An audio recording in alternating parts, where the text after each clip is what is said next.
Welcome to the Love Lab Podcast, a safe place to get real about sex. Whether you're a man, woman, single, or couple, this is the show for you. We are your hosts, Kevin Anthony and Céline Remy, and we are here to guide you to go from good to amazing in the bedroom and beyond. All right, welcome back to the Love Lab Podcast. This is episode 160, and it's titled Top 15 Sex Google Questions from Around the World. Okay, we just wanted to do something fun today. Well, actually, I think our shows are always fun, but maybe a little bit more lighthearted than usual. So what we did was we found a list of the top 15 most Googled sex questions, and we're going to answer them. But to make it even more fun, we're going to just spontaneously answer them. So we didn't prepare a bunch of written responses to it. We're just going to be, it's like you called into a radio show and you asked your sexperts questions.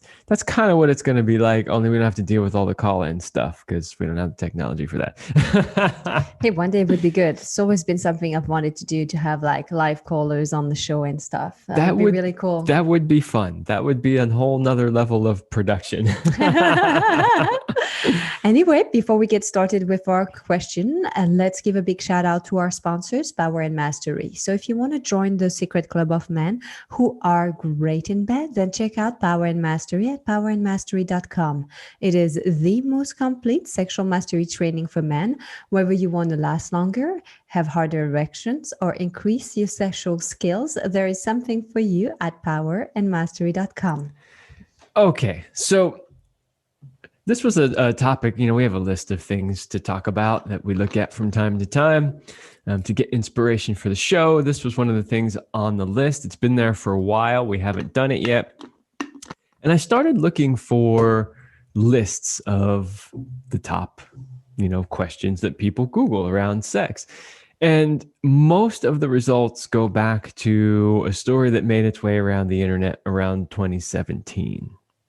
What happened? Well, it's just that somebody, there's an article put out in 2017 that had the top 10 sex questions that people Googled, and all the media outlets picked it up, and it was basically replicated everywhere. But 2017 is a while ago. So I was hoping to find a newer list of the top questions. And I did find one on a website called Lube Life. So just going to throw that out there, that the questions have come from there. The answers will be coming from us. Question number 1. What are the healthy benefits of having sex every day? Ooh. Now, do we need to clarify, like the question is having sex every day? Are we talking you are masturbating every day, you are having penetration sex, or you are masturbating or watching porn multiple times a day or stuff? Like there's like a whole Yeah, so that would be a whole show if Yes. you dissected the question that much. I think for the purposes of this show, we're just going to say actual sex. So, between two people having some sort of sexual activity, not necessarily penetration. Mm-hmm. So we'll weed out the porn, the masturbation, that kind of stuff. Well, research shows that it boosts your immunity. So that's a really good immune booster. It will lower your stress levels, your cortisol. It can help with boosting your hormones, like the good one, your female and male hormones.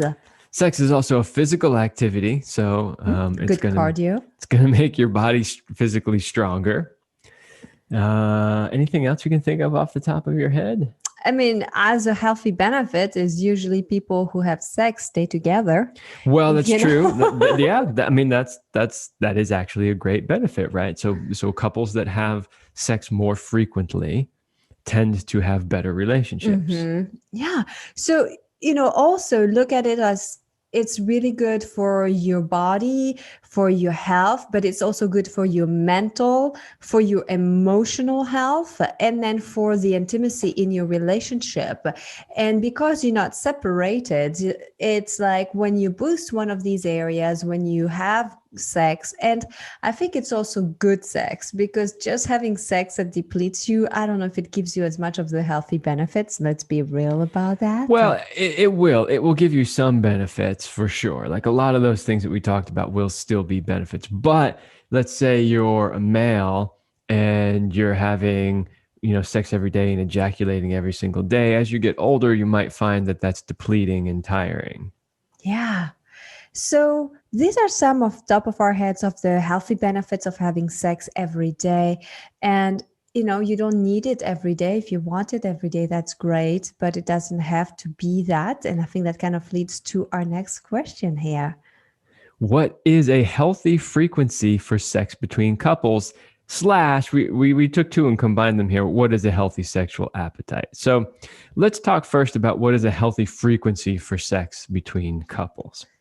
There are it goes all over the spectrum, basically. I'd say there's no rules. What is healthy for you? What do you want? What do you like? Some people are perfectly happy with having sex once a month. Other people, it's once a day. Yeah, I think what's more important is that both people are aligned with the frequency that each other wants, right? So in other words, if you're both perfectly happy with sex once a month, great. But if one wants sex every day and one wants sex once a month, that's a problem.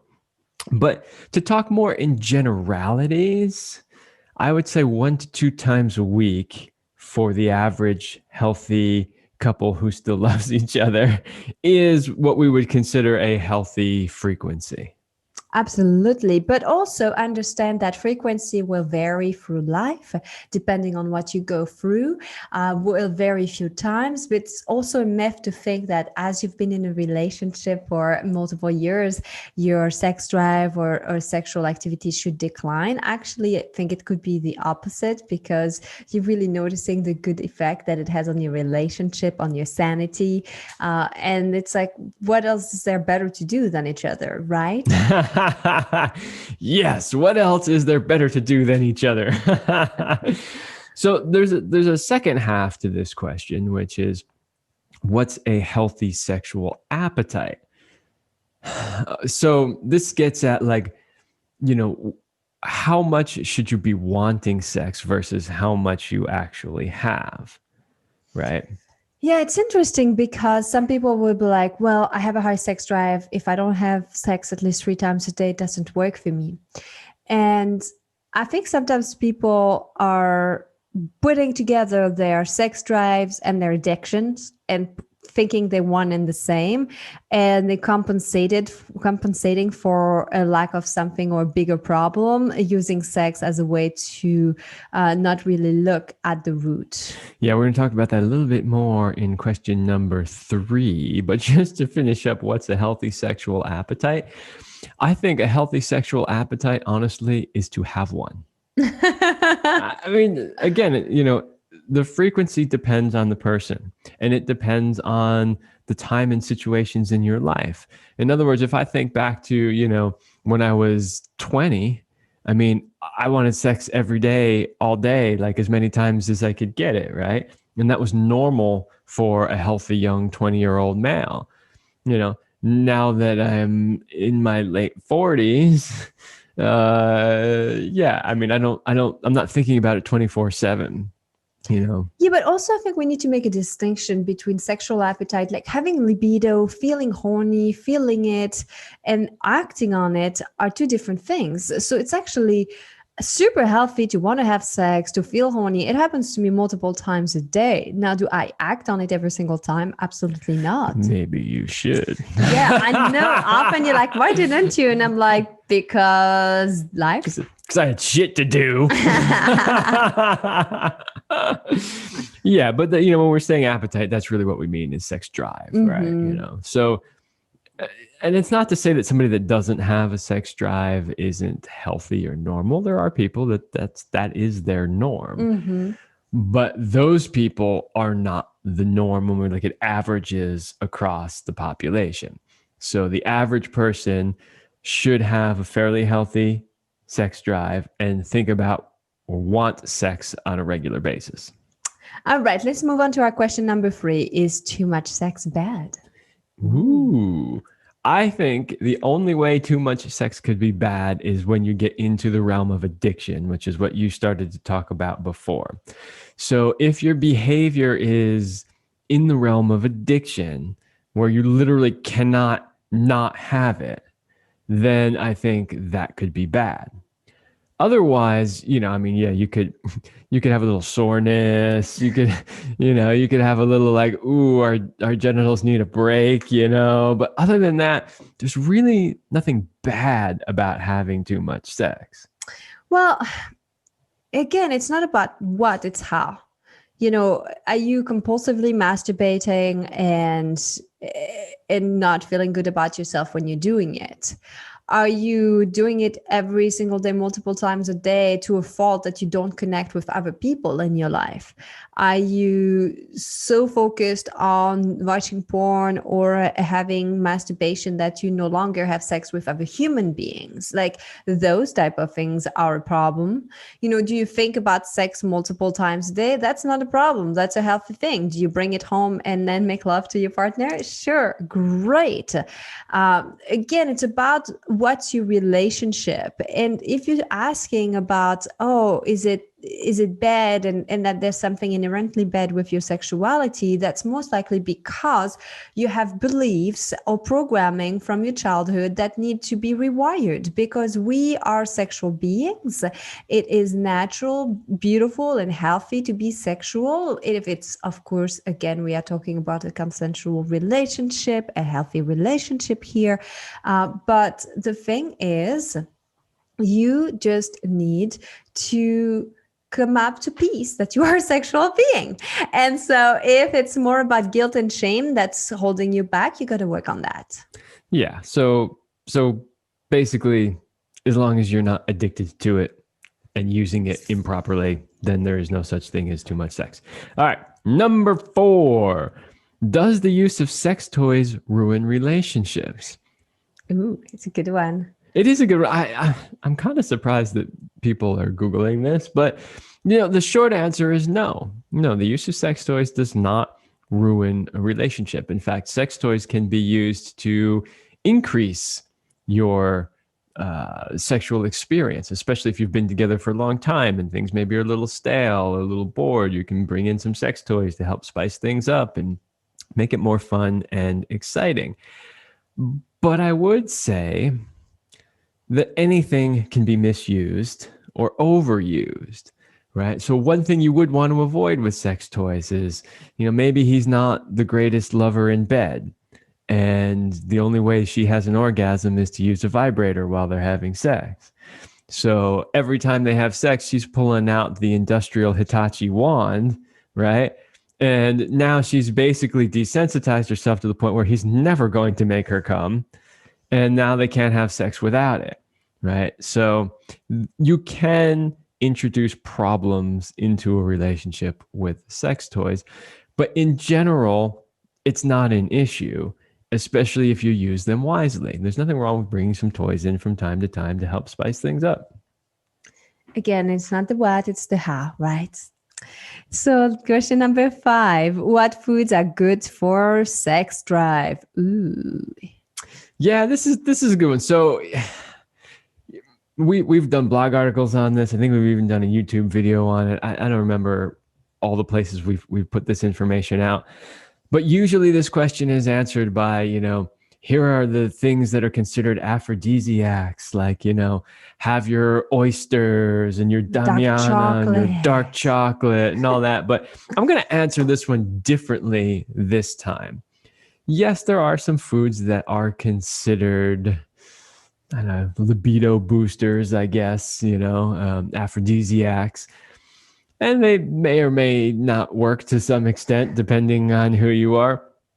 I think there's 2 things that are more important than, this is an aphrodisiac.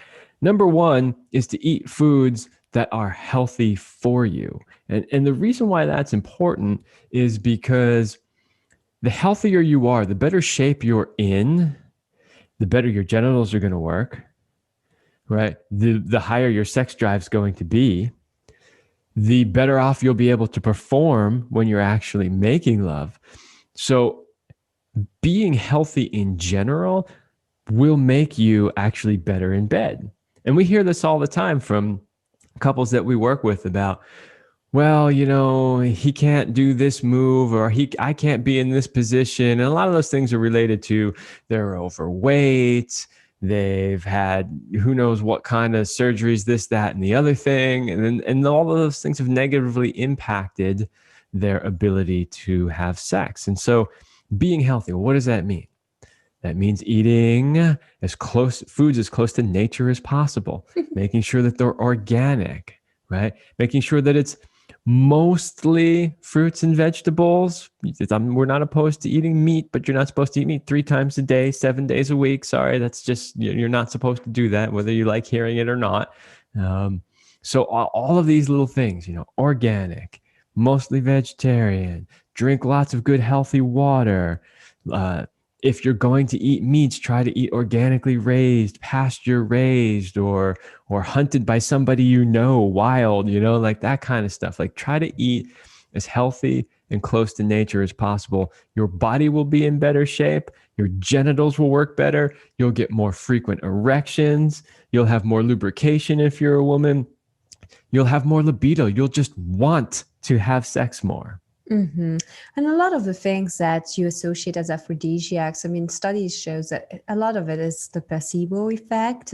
While there are a few foods that may increase or dilate your blood vessels, like they say, like watermelon that acts like a natural Viagra, you would have to eat it in such quantities to get to that level that just a few oyster or having a slice of watermelon is not really going to get you there. But because we know also that our biggest sex organ is between our ears, it's our brain. So if you think it's going to work for you, then it will. But again, come back to the basics and come back to whatever keeps you healthy, because you are not separated from your body. Yeah. Now, before we go to the next one, I do want to add in here too, though, that there are some foods that you should avoid if you want to have healthy sex. And I know we did a whole blog article on this one. I think we even did a YouTube video on this one. But in general, anything for a man, I'm going to speak from the man's point of view because I know that side a little better when it comes to food. But in general, anything that lowers your testosterone and increases your estrogen would be bad, right? So what am I talking about with those things? Beer. That's a big one. I know, guys, you don't want to hear it, but yes, beer, not good for your sex life. There's a lot of foods today that have things called phytoestrogens in them, which are basically plant-based estrogens that mimic human estrogens. There are also a lot of things like, the cans that food come in and the plastic containers and things like that, that all also contain phytoestrogens. And so if you're eating a lot of those things and you're a guy, it's going to raise your estrogen level, which is going to affect your testosterone level, and therefore most likely decrease your desire for sex and even potentially your physical performance. And let's not forget sugar. Sugar is a really bad enemy, really not good for your body. And yes. That's kind of one. And I know it's a hard one to cut off, but reduce that. That will go a long way. Sugar, also known as the white death. Well, let's move on to our question number 6. What are the best sex hacks? So I always say that if there was one button that you could push, especially for the men who want to pleasure a woman, we would be giving you that recipe right away and we would have it plastered all over our sites. But there's really not one size, one button fits all. And when it comes to sex hacks, I think the one thing to remember is that you are not separated from your body. So understand that having your head in the game is very important. So whatever you start thinking, if you're stuck in an anxiety wheel, if you're thinking, what if I'm not going to perform? If you're a woman who keeps telling herself, I don't like sex, I don't orgasm and stuff. So the mental piece is huge. And really as one of the hack is to start to transform the dialogues in your head. And I think the biggest transformation that so many of our clients have are through the practices of learning to breathe deeply into their belly and slowing things down. Suddenly sex feels different and better. Yeah. I'm going to add for sex hacks that you don't have to be in the mood, you can create the mood. This thing blows people's minds when we coach them on this, right? They're like, well, we're just not in the mood that often. Well, yeah, it's great to plan a date night every whatever, but then what if we're not in the mood, right? Like we hear this all the time. I think one of the things with long-term couples that makes the biggest difference is getting them to understand that you don't have to wait until you're both in the mood at the same time in order to have sex. That you can agree that you're going to have a certain date night and that you will work on getting each other in the mood. It may or may not happen, but you're going to try at least. Yeah. So let's give a little shout out to our second sponsor of today's show, which is Kevin and I. If we have a special invitation for all the couples listening today, if you are a committed couple who is stuck in a rut and just going through the daily motions instead of connecting the way you used to, and you are tired of stale mechanical sex that lacks spontaneity and fun, and you don't want to live a life of average, then Kevin and I would like to invite you to join our highly sexed Power Couple Platinum program. Give us 90 days, only 90 days, and we will help you bring the passion back between the sheets and be synced up sexually so that you can thrive with more purpose and passion in your life. So go to CelineRemy.com/passion. No shit. Yeah, if you're needing help in this area, you really should reach out to us. You can work on it for the end of this year, and you can start 2022 like it's a whole new relationship. All right, we're going to move on a little faster here because we have a few more questions to go through. So does sex really matter for any relationship? Well, it depends on who you are, but I would say that it does. Only very few people are really not connected to their sexuality and could do without, but it's a very challenging path. Most people are still designed to have sex and evolve through their sexuality.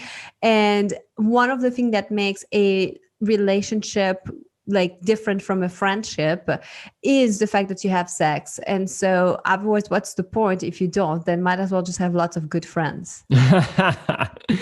Yeah. And some people will always complain, but some people will be like, oh, you don't have to have it, doesn't matter, my brother's sister's cousin, whatever. In general, it is important to have sex in a healthy relationship. That is part of a healthy relationship. Everybody I know who's really grumpy is totally undersexed and not fucked properly. And you see that a lot with women. They're like really grumpy. They complain, they're bitches. They're just like not fun to be around. They get laid and all of a sudden it's a whole new woman. That is so true. I have called this so many times. There was an office manager at a job I used to work at years ago. And, her and I, like, we always got along. I thought she was nice, but a lot of people thought she was kind of bitchy. People all the time are like, she's such a bitch. She's like always telling people what to do, blah, blah, blah. One day she comes into our lab and she's like super nice and smiling and happy. And she walks out of the room. I look at my boss and I go, well, somebody got laid. Turns out, sure enough, she did. She had a new boyfriend. So I think that answers the question of whether or not it matters just by how it impacts your mood. Let's move on to our next question. How do I improve my sex power? Ooh, Kevin, what do you think? I'm assuming this is men who are Googling this. Women don't usually Google. We don't want to improve our sex power. Improve their sex power. Most likely by sex power, I think what you are asking is how do you last longer? That's generally what people mean when they're asking that question. And, we've done whole shows on this, so I can only cover so much on, how do you last longer and improve your power. But basically, you need to understand that orgasm and ejaculation are not the same thing. You need to learn how to separate them. You also need to learn your arousal scale, and you need to learn how to control your arousal, right? So you want to know what the scale is, so you know when you're getting too close to ejaculation. You want to learn how to control it so you can stay in your sweet spot. And then you want to learn how to separate the orgasm and ejaculation so that you can still have orgasms without the ejaculation, which will help lower the intensity of the energy flowing through you, which will lower you on your arousal scale, and you'll be able to keep going over and over and over again until you decide if and when you actually ejaculate. It's a whole practice. It's a whole bunch of skill sets. And this is why we created Power and Mastery, which we advertised at the beginning of the show, because it's on, it's in the top 10, right? Top 10 questions that guys ask. So yeah, if you really want to know more about that, because honestly, there's just not enough time in this show, please go visit powermastery.com. I highly suggest you purchase the Sexual Mastery Program. You will learn a ton. All right, let's move on to our question number 9. Do people in their 50s still have sex? Absolutely. This has to be young people asking this question. I mean, come on. First of all, by today's standards, 50 is not old. No. And I say that because I'm getting close to it. But no, it's really not. It's really not that old. Like this idea that somehow people who are 50 are so old, they're not going to have sex anymore. Like, oh, my back went out. Can't get up out of bed no more. Like, come on, 50. Like, yeah, that's the reality for some 50-year-olds. But 50 is not 70. It's not 80. Well, and one thing to realize too is that the healthier you are, the more you're going to want to have sex. There are people who have a lot of health challenges. That's when it becomes a challenge to continue and maintain their sexuality.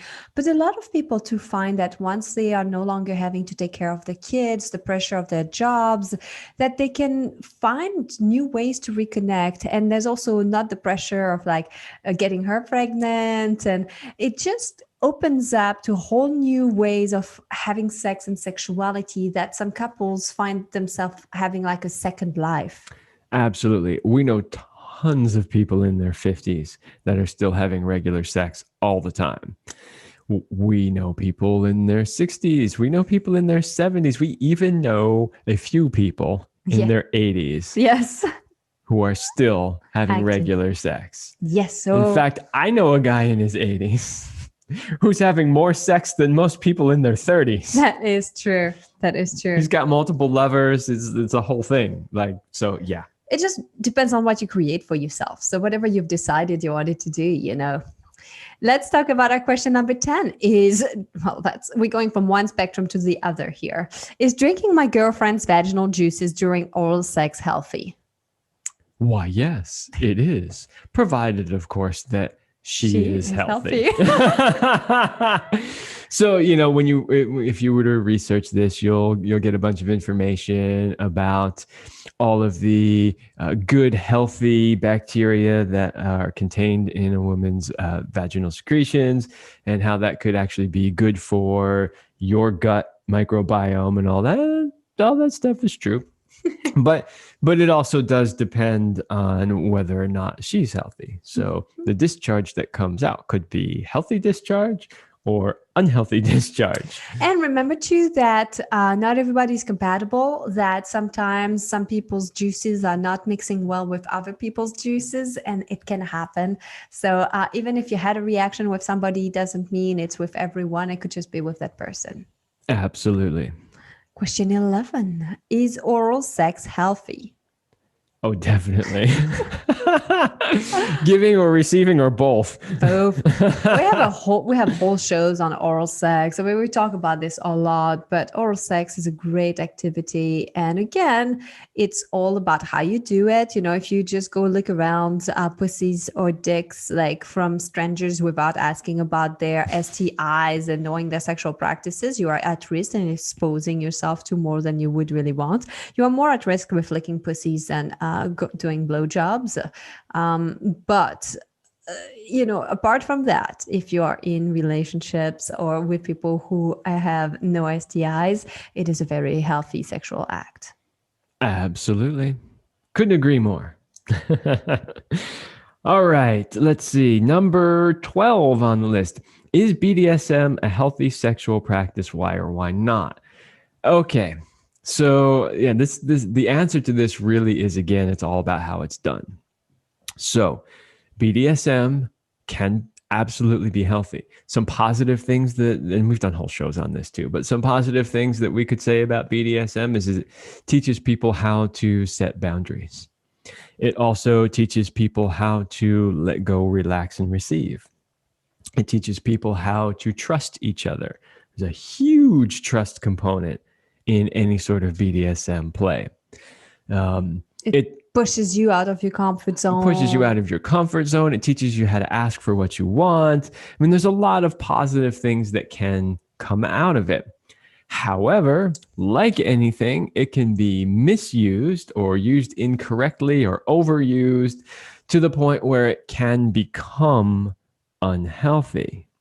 Now, we've interviewed enough BDSM people, even on this show, that I can honestly say that any real solid, like professional BDSM person would never allow BDSM to get into the unhealthy realm. Like they usually, if they're good, they are extremely conscientious about rules and safety and all of that kind of stuff. But that doesn't mean that everybody that experiences BDSM has that kind of an experience. And so because you're dealing with power play, because you're dealing with bondage, because you're dealing with those kinds of things, you do have to treat it very carefully to make sure that you stay in the healthy realm and not move into the unhealthy realm. And there's also the part about the pain, and that, you know, while it could be a path to the pleasure pathway, it's not the only path. So even if you like to receive pain or give pain, I always invite people to explore more than one way to experience pleasure. Let's talk about our question number 13. How long does sex last? Oh no, Kevin, you are not quoting the studies again. I am so tired of hearing about how long men last, how long women last. And if you're a listener, you know you've heard it so many times. But what if we have new listeners who haven't heard it yet? So, you know, the article I got these questions from, they simply said that foreplay on average is 20 minutes and actual sex on average is 7 minutes. That's which is basically what the studies always say. You know, there were two main studies ever done on this. One said men last 3 to 5 minutes. The other said 5 to 7 minutes. We try to give people the benefit of the doubt and say approximately 7 minutes. And we also know that it takes women about 20 to 30 and maybe even 40 for them to have an orgasm.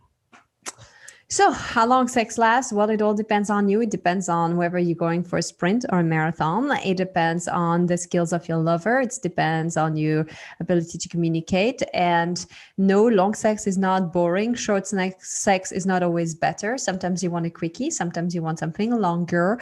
And it's very important to actually make your sex a little bit longer than what you usually get, because there are chemical changes that happen in the body at the 20 minutes mark, at the 45 minutes mark. And unless you last long enough to experience that, you never get to reach these higher states of pleasure. Yeah, I think in most cases, you should treat sex as a marathon. And focus on the journey, not the destination. That's right. Well, I don't know why we put question 14, because really this is a whole show. I feel like we should come back. Maybe we might even make our next show this question. Because this is what people are researching on Google. How to make a woman orgasm. Like we only have a few minutes left here, and I feel like this question deserves a whole show. I actually think we might do the next one on that because it's kind of fun. But how to make a woman orgasm? Well, ask her, what does she want? What does she like?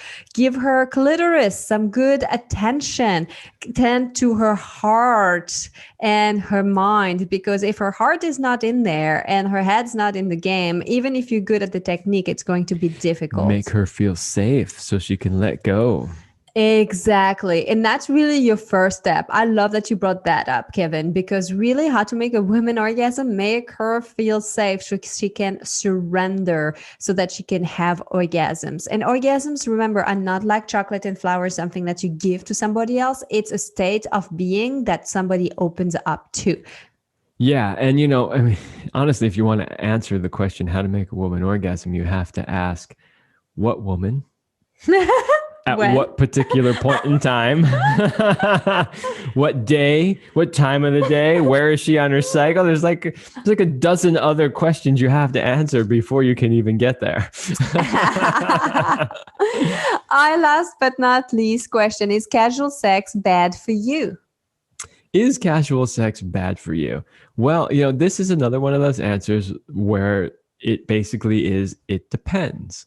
So if you do casual sex the right way, which means with full consent from everybody, which means having the questions before you have sex about STIs and past sexual history and what do you want, what do you like, what do you want, what do you like, right? As long as you do all those kinds of things, then casual sex can be perfectly fine. And that you're clear that this is casual sex, that there's not one person thinking this is a long-term relationship, we're going to get married, and the other one's like, it's casual sex. Some people love casual sex, and not just men. I know you're all thinking, yeah, of course, guys, they just want to bang as many women as possible. But no, we have personally known women who just loved having casual sex. That was their thing, and they enjoyed it for whatever reason, right? As long as you're doing it in a very upfront, with full communication, everybody's aware, they know what they're getting into, then it's perfectly fine. It becomes a problem when you're not communicating, when you're not upfront that it's casual sex, when you don't have, the discussions about STIs. And when you don't use condoms. Boundaries or pregnancy or any of those kinds of things. So it's all in how you do it. There you have it. These were the 15 top questions, sex questions asked on Google. There is so much more we can cover, but we hope that it was helpful and that you got some good little tips here to help you take your sex life to the next level. And if you have questions that were not on this list that you would like answered, then email us at support@thelovelabpodcast.com. Send us an email, ask us your question. We have done listener question episodes in the past, and we'd be happy to do another one if we get some good questions that we haven't done before. All right, everybody, that's all the time we have for this episode, and we will see you next week.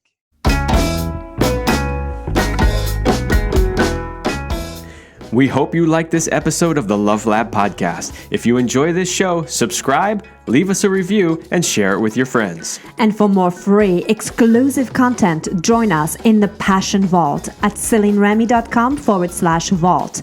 That's CelineRemy.com/vault. Thanks for listening. And remember, you're amazing.